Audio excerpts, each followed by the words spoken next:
क्रमशः 18, 16 और 12 वर्ष की उम्र के नाबालिगों के बलात्कार के लिए हमने अलग अलग सजा का निर्धारण किया है। 18 वर्ष से कम आयु की बच्चियों के मामले में आज जीवन कारावास और मृत्यु दंड का प्रावधान हमने किया है। मान्यवर, उनको फांसी की सजा गैंग्सों के साथ सुसंगत बना देता है, क्योंकि कुछ प्रोविजन ऐसे थे जो पॉक्सो में ज्यादा हार्ड थे। जिनको फेवर करनी थी वहां पुलिस स्टेशन में पॉक्सो अप्लाई नहीं किया जा सकता। अब पॉक्सो अप्लाई करे न करे, बलात्कार करने मात्र से पॉक्सो की सभी धाराएं ये न्याय संहिता के माध्यम से लागू हो जाएगी और उनको जय श्याम राष्ट्रथम वंदे मातरम हर हर महादेव। मित्रों, एक डायलॉग जो है हम सबने बहुत सुना रहेगा, तारीख पर तारीख, तारीख पर तारीख, तारीख पर तारीख योर ऑनर।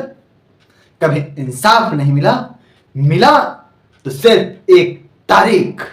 कल के दिन में लोकसभा में अमित शाह ने अंग्रेजों के द्वारा बनाए गए पुराने संविधान को बदल दिया और नया संविधान लागू किया गया, जिसमें तारीख पर तारीख नहीं मिलेगा बल्कि न्याय मिलेगा। मित्रों, इस संविधान को जो बनाया गया, जो संशोधन किया गया, जिस तरीके से बताया जा रहा है, अमित शाह जी जो पार्लियामेंट में स्पीचेस दिए, उस संविधान को जो पढ़ करके बताया, ये जान करके बड़ी खुशी हो रही है। ऐसा लग रहा है कि सच में मेरा देश बदलने जा रहा है। जरा अमित सर जी क्या बोल रहे हैं, उनकी बातें सुनिए, फिर हम आपके बीच में आएंगे और अपनी बातें रखेंगे। भारतीय न्याय संहिता में एक नया चैप्टर महिला और बच्चे के प्रति अपराध का हमने ऐड किया है।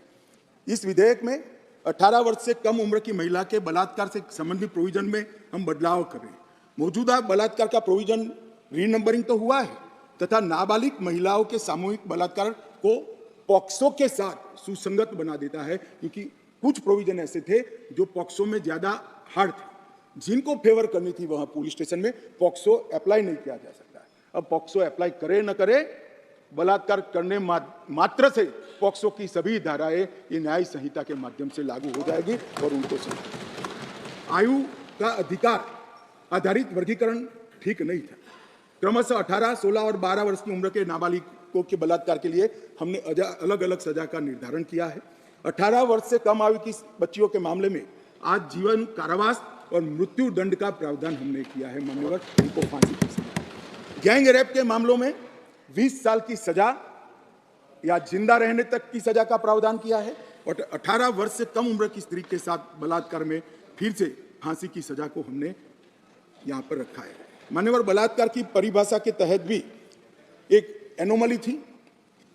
सहमति से बलात्कार में 15 वर्ष की जो आयु डाली थी उसको बढ़ाकर हमने 18 साल किया है। तो 18 साल से कम आयु की बालिका के साथ कोई भी कुछ करेगा तो माइनर रेप के दायरे में घुस जाएगा। मान्यवर, इसके बाद जेंडर न्यूट्रल कानून बना है। कई जगह पे कई सारी चीजें छूट गई थी। लड़के और लड़कियों के व्यापार जो एक घृणित अपराध है, इसमें सिर्फ लड़कियों का जिक्र था, वहां लड़कों को भी डाल दिया गया है और आईपीसी की धारा 366A में भी नाबालिग लड़की के साथ बच्चे का भी जिक्र कर इसको जेंडर न्यूट्रल बनाने का हमने प्रयास किया है। मान्यवर, आतंकवादी कृत्य को इतने सालों के बाद 1 लाख से ज्यादा लोग आतंकवाद की बलि पर चढ़ने के बाद 75 साल के बाद पहली बार आपराधिक न्याय कानूनों में जगह देने का काम नरेंद्र मोदी सरकार को। हमारा वादा था मान्यवर इस देश की जनता को कि हम आतंकवाद के खिलाफ जीरो टॉलरेंस की नीति रखेंगे और आतंकवाद की व्याख्या ही नहीं थी। कुछ सांसदों ने, मैं बाद में जवाब देता हूं, कहा है कि यूएपीए में है, मगर जहां उनके प्रभाव वाली सरकारें थी वहां यूएपीए को लगाते नहीं थे। आतंकवादी कृत्य कर सादे गुना की सजा में निकल जाते थे। अब हमने ये मूल कानून के अंदर ही आतंकवाद का जिक्र कर ऐसे लोगों को जेल के बाहर आने का रास्ता लगभग असंभव कर दिया। मुझे मालूम है कुछ लोगों को बड़ी तकलीफ हुई, बताया भी है, मैंने भाषण पढ़े, मुझे तो आश्चर्य हो रहा है। इस देश के कानून में आतंकवाद को रोकने की धारा है और इस सम्मानीय सदन का कोई व्यक्ति उसको मानव अधिकार के नाम से विरोध करे। आतंकवाद ही मानव अधिकार का सबसे बड़ा हनन करता है। जो आतंकवाद फैलाता है, आतंकवादी कृत्य करता है, जिसका जो विक्टिम होता है, इसके मानव का अधिकार का हनन आतंकवादी कृत्य करने वाला व्यक्ति करता है और उसको कठोर से कठोर सजा मिलती। और मैं तो आश्चर्यचकित, मैं यहां बैठा होता तो टोकता भी, रोकता भी, प्रयास भी करता कि इसको सदन के रिकॉर्ड का हिस्सा न बनने दिया। आप एक्सपोज हो रहे हो, मगर मैं था नहीं, मैंने पढ़ा। इसका बचाव करते हैं। किस जमाने में जी रहे? अंग्रेजों का शासन नहीं है, कांग्रेस का शासन नहीं है, ये भारतीय जनता पार्टी और नरेंद्र मोदी का शासन। यहां पर आतंकवाद को बचाने की कोई दलीलें काम में नहीं ली जाएगी, परंतु इसके दुरुपयोग न हो इसके लिए इसकी व्याख्या भी हमने बड़ी स्पष्ट की है। मान्यवर, इसकी व्याख्या की है, क्या की है? जो कोई भारत की एकता, अखंडता, संप्रभुता, सुरक्षा और आर्थिक सुरक्षा की प्रभुता को खतरे में डालता है और किसी भी वर्ग में आतंक फैलाने का प्रयास करता है आइदर और साइड से, उसको आतंकवादी घटना कहा जाएगा। उसका विवरण दिया है।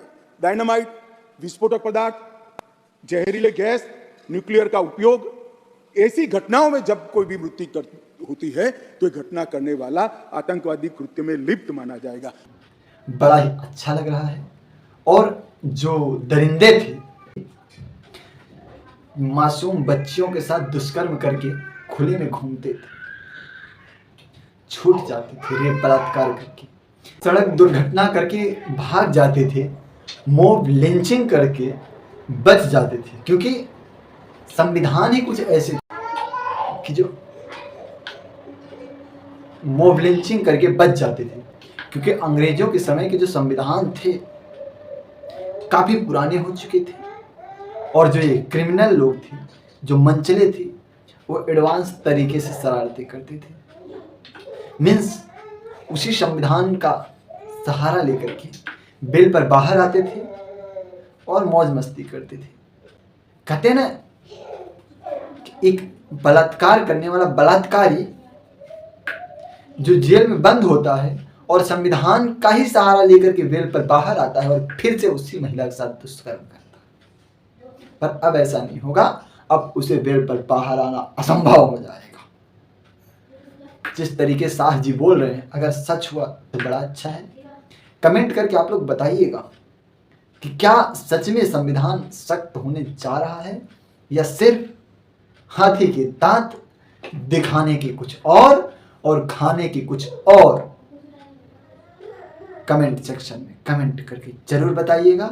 चैनल को सब्सक्राइब करिए, वीडियो को लाइक करिए और शेयर करना तो मत ही भूलिए। जय श्री राम।